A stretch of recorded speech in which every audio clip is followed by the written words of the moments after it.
The San Francisco Giants may have won 3 championships between 2010 and 2014, but they haven't always made the best moves. These are some of their worst contracts in recent history. Before we dive into the money they shelled out, let's look at one of the worst trades of all time.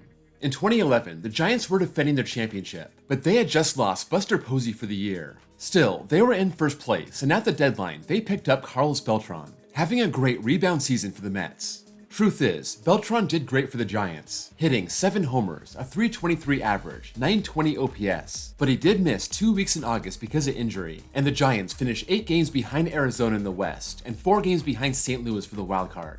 You can't blame them for trying, but look at who they gave up. Zach Wheeler, their number 6 overall pick from the 2009 draft, a guy who went on to become one of the best starting pitchers in baseball once he got all his injury issues worked out. That was a lot to give up for a 44-game rental and a missed playoff spot. Number 7, Jeff Samardzija.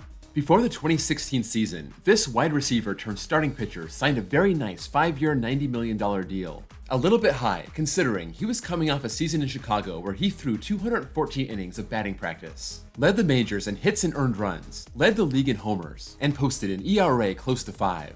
The Giants were hoping he could regain his 2014 form, making the All-Star team and finishing with an ERA under 3 between the Cubs and the A's. He started off alright, putting in over 200 innings in 2016 and 2017, keeping his ERA under 4 that first year, but ballooning to 4.5 in his second season, leading the National League with 15 losses. In 2018, the injuries started creeping in, 3 stints on the IL, only making 10 starts and having an ERA over 6. He rebounded nicely, 181 innings in 2019 and an ERA at 3.5. Definitely his best season as a Giant, and in his final year, he only made 4 starts, gave up 18 earned runs, a .972 ERA, and the Giants released him. Over 5 years, he made 110 starts, a 33-45 record, .424 ERA, and a 97 ERA+. $18 million a year is a lot for a guy performing below average. Number 6, Alex Wood. After a bad 2019 season in Cincinnati and a bad 2020 season in Los Angeles, the Giants got him on a cheap $3 million deal for 2021. He was resurgent. 26 starts, 138 innings, .383 ERA. The Giants were so impressed, they signed him to a new 2-year deal, this one worth a total of $25 million. He gave the Giants about the same season in 2022. 26 starts, 130 innings, but that ERA spiked by almost a run and a half, peaking over 5. And in 2023, he was no longer a full-time starter. He was splitting time between being a starter and a bullpen arm in the first half. But after giving up 5 runs over 4 innings in Washington, 13 of his final 14 appearances would come out of the pen, the only start once again being a disaster. 5 runs in less than 3 innings against the Cubs. For $25 million, the Giants got 228 innings and a .477 ERA, 85 ERA+. Number 5, Anthony DeSclafani. This is a very similar story to Alex Wood. He was coming off a terrible season in Cincinnati. They brought him on for a 1-year deal at $6 million in 2021. And just like Wood and the Giants in general, in 2021, everything just worked. 31 starts, 167 innings, 2 shutouts, and a .317 ERA. The Giants doubled his salary, $12 million a year, and gave him 3 years, a total of $36 million. In 2022, he made 3 starts in April and then got hurt. Missed 2 months, came back for 2 more starts in June, giving up 5 runs over 3 innings in his first start back. Then had ankle surgery and ended his season, only making 5 starts and finishing with a .663 ERA. He came back to start the 2023 season and had a very strong April. Started to crack in May, got worse in June, and was downright bad in July. He went down right after the All-Star break, needing an injection in his right elbow, ending his season after 18 starts and a .488 ERA. Going into the last year of his contract, the Giants traded him to the Mariners for Robbie Ray, and he was flipped once again to the Twins for Jorge Polanco. Right after opening day, he had flexor tendon surgery and went down for the rest of the season, and the remainder of that bad 3-year contract. Number 4, Brandon Crawford. The Giants extended Crawford after the 2015 season. He was just named an All-Star, won the Gold Glove, and won the Silver Slugger. That $75 million contract took him all the way through 2021, and even though he was up and down over those 6 years, in 2021 he was so good he finished 4th for MVP. The 34-year-old played himself to a nice 2-year extension worth $32 million, and it seemed like a safe bet after the best year of his career. He would put in 118 games in 2022, having 2 stints on the IL, and he saw his average drop 67 points down to 231. OPS dropped 243 points down to 652, only 9 homers after hitting 24 the year prior, and his defensive metrics cratered. 2023 was even worse. 4 stints in the IL, making for a 93-game season. His average dipping below 200, OPS below 600, and after fleecing the Giants for $32 million over the course of 2 years, the Giants said goodbye to their longest tenured player. A bad end to a great 13 years by the Bay and 2 rings to show for it. Number 3. Evan Longoria. The Giants didn't give Longoria his 6-year, $100 million deal. That was the Rays, but the Giants were willing to take that on just 1 year into the contract, trading for him in 2018.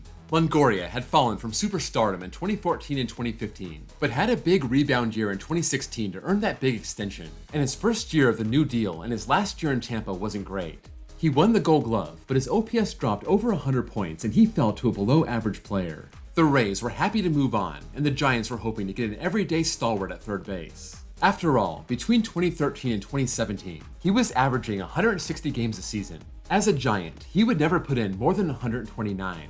No more Gold Gloves, no more Silver Sluggers, no more MVP votes. Longoria was never terrible, but he was either hovering around average, or he was having trouble staying on the field. 2018, he played 125 games and his OPS slipped under 700. 2019 was his best year as a Giant, 129 games, 20 homers, 762 OPS, barely edging his OPS plus over 100, fell back under 100 in the COVID-shortened season, and then the injuries got him bad.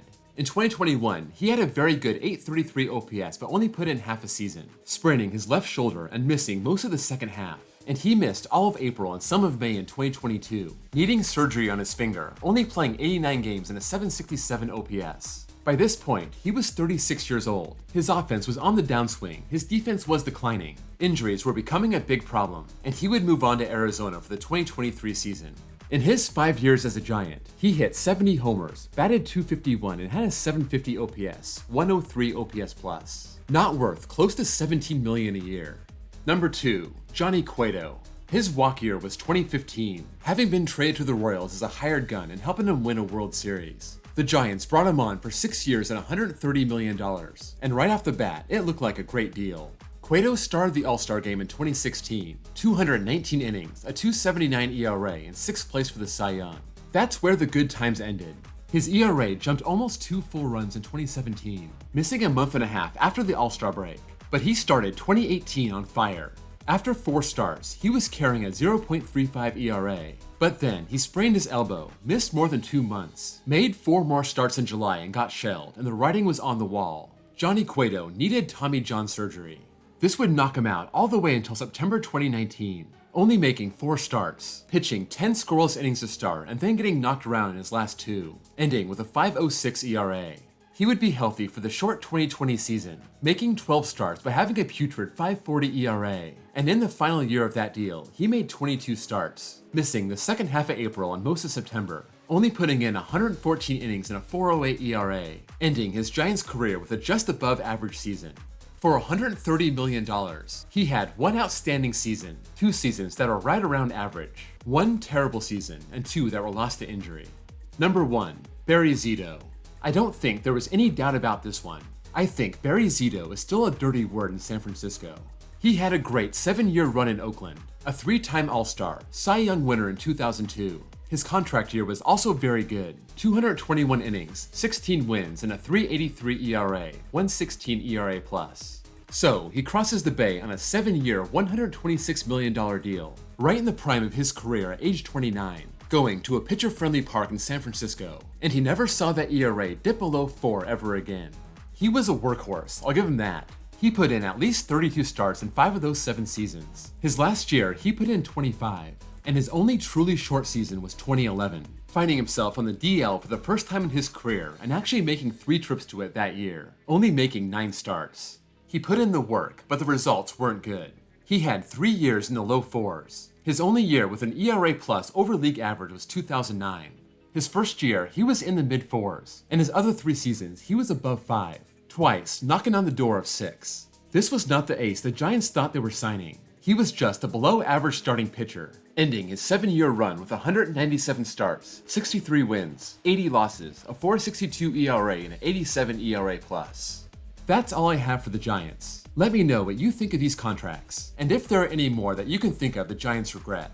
It's not just the Giants. I have a whole playlist of other teams' bad contracts, so if you want to see more, check out that link down below. If you enjoyed this video, please drop a like. And if you're new here and want to see more like this, please give me a sub. Thank you all for watching, and I'll see you all next time.